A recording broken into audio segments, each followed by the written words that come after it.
Jau! Sveiki, chebrytė. Susiradom čia truputį tokią užuovėją, kad biški pasikalbėt, ką mes šiandien veikiam. Nes šiandien oras tai tikrai lydekinis. Vėjas pučia, drasko lapą, lyja. Tai va, chebrytė, esam prie tokio karjeriuko. Kom tas karjeriukas įdomus? Tuom, kad jisai, realiai jisai dar vandenį laiko, tik tais kokius gal, sakykim, 10 metų. O yra tokios jau galutinės formos, baigtas jau eksploatuoti, gal tik tais 5 metai. Čia šitų išvadų priejau pagal palydovinių nuotraukų informaciją. Žiūrėjau, kaip jisai keitės per metus. Tai va, realiai jisai jau taip galutinai susiformavęs plius minus prieš 5 metus, gal truputėlį daugiau, ten tos nuotraukos nėra tikslios, kad kiekvienais metais. Bet, bus įdomu pažiūrėti, ar per tokį ganėtinai, sakykim, trumpą laiką, ar čia galėjo užsiveisti jau žuvies, ar ne. Aišku, manau, kad galėjo ta žuvis, sakykim, ta tokia ekosistema prasideda gana greitai. Tai, manau, čia tikrai bus žuvies. O ir esu matęs čia žvejų pravažiuodamas, kad kažkas su spiningėliu vaikšto. Aišku, tas dar neužtikrina, kad yra žuvies. Trofėjų nesitikim, bet tokių vidutinių lydekaičių, manau, kad čia tikrai galėtų būti. Bet tas ir bus šiandien įdomu paimti ir išsiaiškinti. Ir gal būsim atradę naują žvejybos vietą.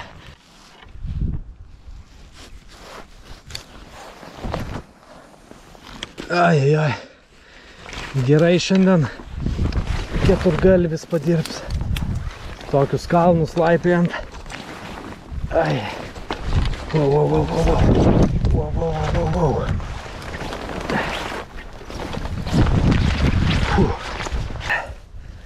Kas jau kas, o kojų treniruotė tai šiandien tikrai bus padaryta. Ir gerai, man patinka.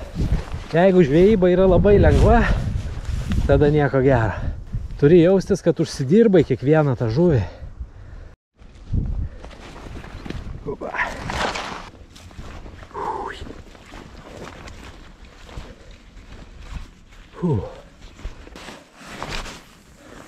Jo, chebrytė. Čia jums ne valtės soliukas asubinė trinka. Turėsim šiandien biškį paprakaituoti.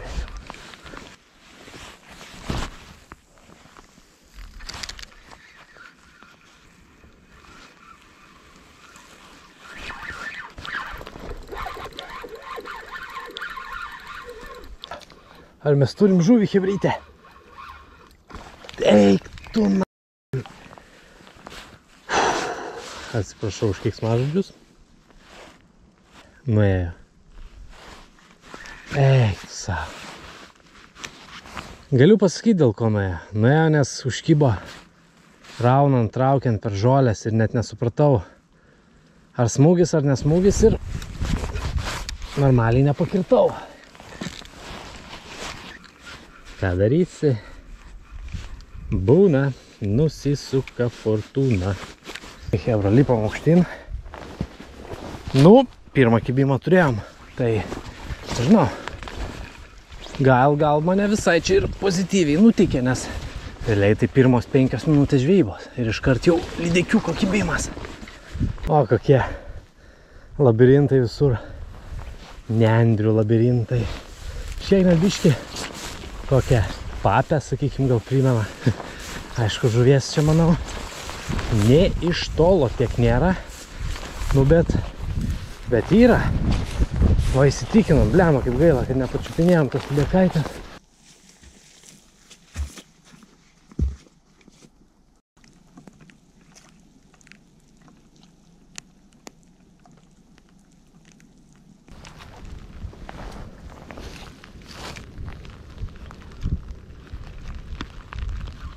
Jebra.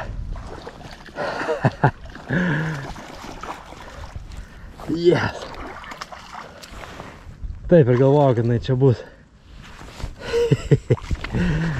Yes. Gerai, tik turiu nebepabėgti.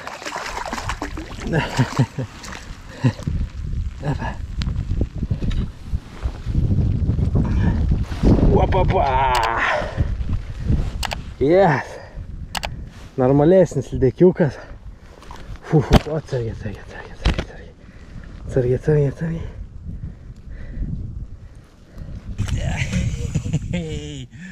Turim lydekiuką.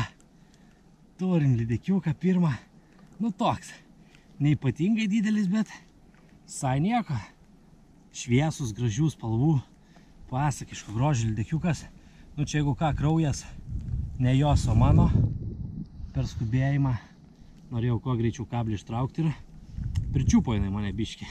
Nu nieko tokio. Hebrytė, toj mes ją greitai išmatuosim ir paleisim.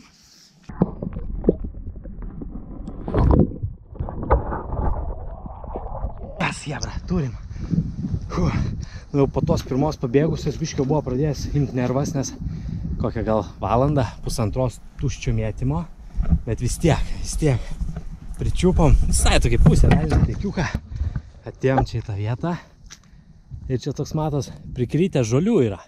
Toks kaip stogelis virš galvos, ten vat šiaip švendrės ir čia toksai, nu, gana toks pagilėjimas palyginti kaip šitam karjerui. Tai aš paėmiau taip, šikt, švystelėjau tenais, galvoju, nu, turi būti. Ir baminai čia ir buvo. Tenai, vat, kažkur stovėjo po to stogeliu prie pat kranto. Ir labai logiškai iš tikro Hebrytė ta vieta, nes čia tas karjeras, jisai turbūt gal 2/3, nu gal ne 2/3, nu, sakykim, pusė tai tikrai yra gylis iki kelienų. Ta žuvis vis tiek, nelabai tenais nori laikytis. Vis tiek jinai ieško kažkokių pagilėjimų, ar tada laikos labiau prie žolių. Tai vat kaip ir dabar, pirmą lydekaitę užkybo palyginti nedideliam gylį, bet užkybo palei žolių liniją, palei švendrių liniją. O šita vat užkybo po tokiu, vat iš visokių šiukšlių susidariusių kaip stogelių. Vis užšlapęs iki triusikų, bet tas lydekiukas kaip pradžiugino mane. Atgavom, antrą kvepavimą įgavom, hebra, varysim dabar. Atzintas lietus, tas vanduo.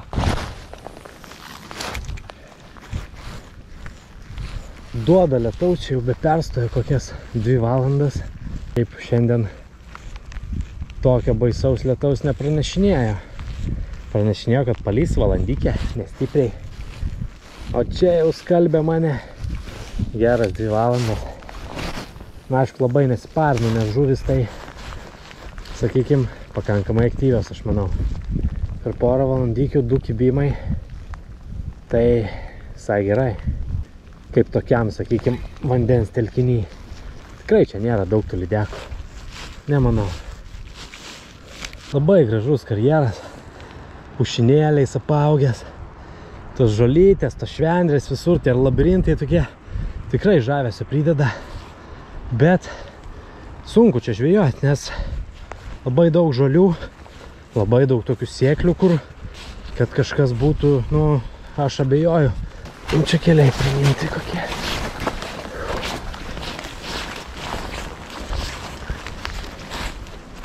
Opa. Kokia įdomi vieta. Eik. Čia tikrai gali būti lydekiukas.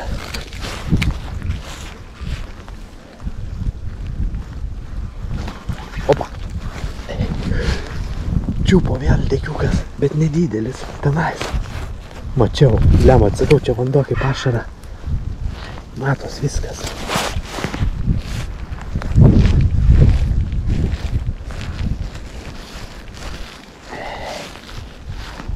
Jo, papa. Kaip gaila. Norėčiau mums tą nedidelį lydekiuką dar ištraukti.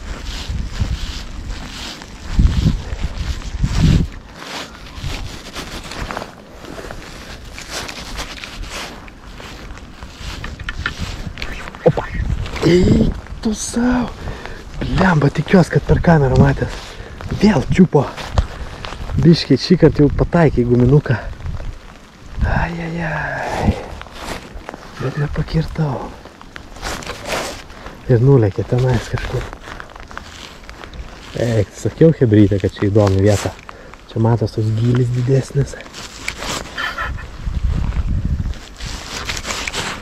Įdomu, čia tą patį 2 kartus atakavo.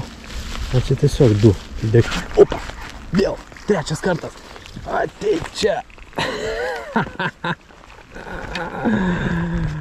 Mažas lydekiukas, hebra. Blemba, įdomu, čia man 3 kartą puolė. Ar čia 3 skirtingi buvo? Labai mažiukas. Nu, bet lydekiukas gražus, žiūrėk, tokios auksinės spalvos.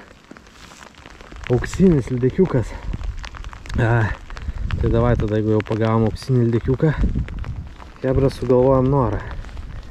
Ldekiuk gali šiandien mum kokią, nu bent 3-4 kg ldekaitę prišnekint, kad jinai mum užkiptų. Būčiau labai dėkingas. Ok. Ate. Blema, kad čia netyčia neišbaidyt kitų lydekų.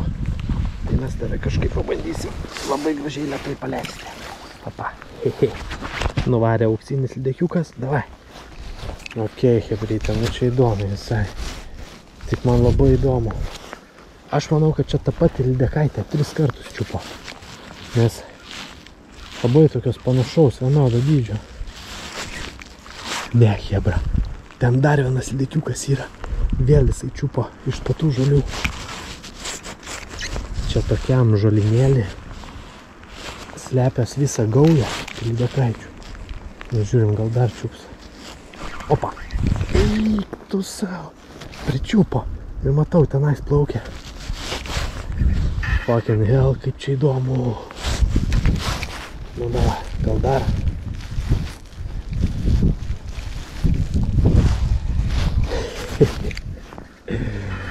Išprotėję ldekiukai.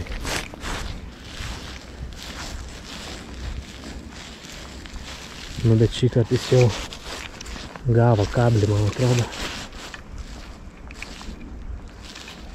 Ir dar kartą kamieną kips.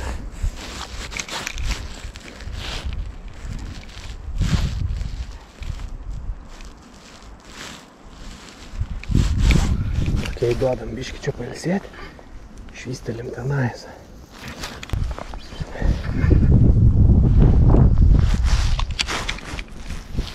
Opa! Jebra! Aš dar vieną kibimą čia turėjau. Ir pagaliau amen šitam guminukui. Kiek čia mes? 5, 6, 7 kibimus gal turėjom šitoj vietoj. Ir ką tik nukando degikė. O šitas guminukas tokiam skaidriam vandeniu yra žiauriai geras. Nežinau. Kažko panašaus bandysim, kažką panašaus dėti. Tai va, hebra, trumpa pertraukėlė. Ir ką noriu pasakyti. Žadėjau, kad padarysiu dar vieną konkursėlį. Tai kažko labai ilgai ir nelauksim ir padarysim jį dabar. Mūsų draugai Angler Tales įsteigė prizą 4 įspūdingas rankų darbo sukriukės. Tai sudalyvauti tikrai verta. Tikrai labai gražios ir dirbančio. Jau pats ant jų žvejojau. Turėjau ir šlakį pakabinės ant jų. Ir lydeką gražią buvau pakabinės. Nu, žodžiu, veikia. Masalas veikia. Ką reikia padaryti, norint laimėti tas 4 įspūdingas sukriukės? Tai reikia atspėti šitos lydekos ilgį. Rašykit komentaruose, koks galvojat, kad jos yra ilgis centimetrais. Ir gal po kokių 2-3 dienų, nežinau kaip gausis, mes išrinksim visus žmonės, kurie teisingai atspėjo jos ilgį. Ir vėl, kaip praeitą kartą per comment pickerį, išrinksim tą vieną laimėtoją. Tik tiek, hebra, kad dabar jau atskiro video laimėtojų nebedarysiu. Įeikit į mano YouTube profilį, paspauskit ant bendruomenę. Tai va tenai ir įdėsiu jos ilgį ir paskelbsiu, kas laimėjo tos 4 sukriukės.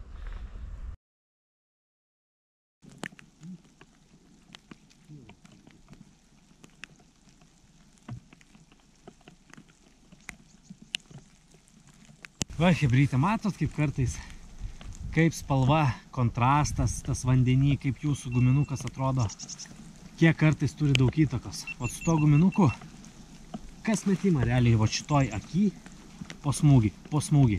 Nes, nu, ne visi jie buvo į guminuką, bet matys, kad atakavo, nes vanduo kaip ašara, čia gylio gal, nežinau, koks 70 cm. Bet šitoj aky, va, kas metimas su tuo nuo guminuku buvo pakibimą. O dabar kol kas, kiek bandžiau variantų, nieko. Labai gaila, kad neturiu žiebtuvėlio. Tai paimčiau, nuraučiau nuo kurio nors guminuko uodegą ir prilydyčiau prie to, bet neturiu žiebtuvėlio, vat.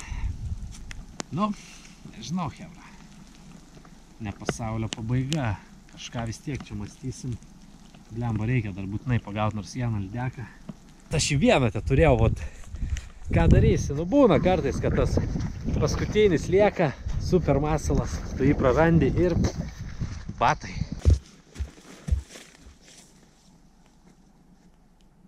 Pabandysim sidabrinę, sukriukę tokią, natūraliai atrodančią. Nors, nežinau, man sukriukės gal kažkiek geriau teisinas, kai vanduo būna, nu, ne ašaros skaidrumo. Tai nežinau, bet pabandysim.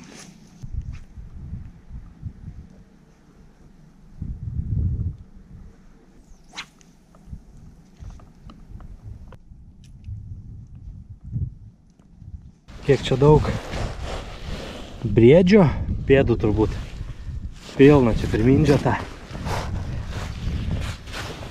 Turbūt briedžiukas atsigert buvo atvaręs.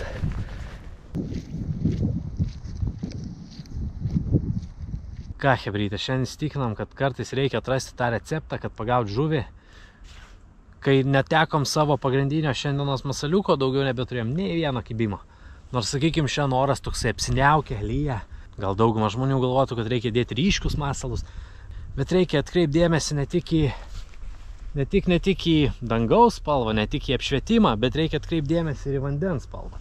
Vanduo čia yra, sakykim, toksai, nu, beveik krištolinis. Ir va šitas masaliukas toksai permatomas su tokia elektrinė nugarytė.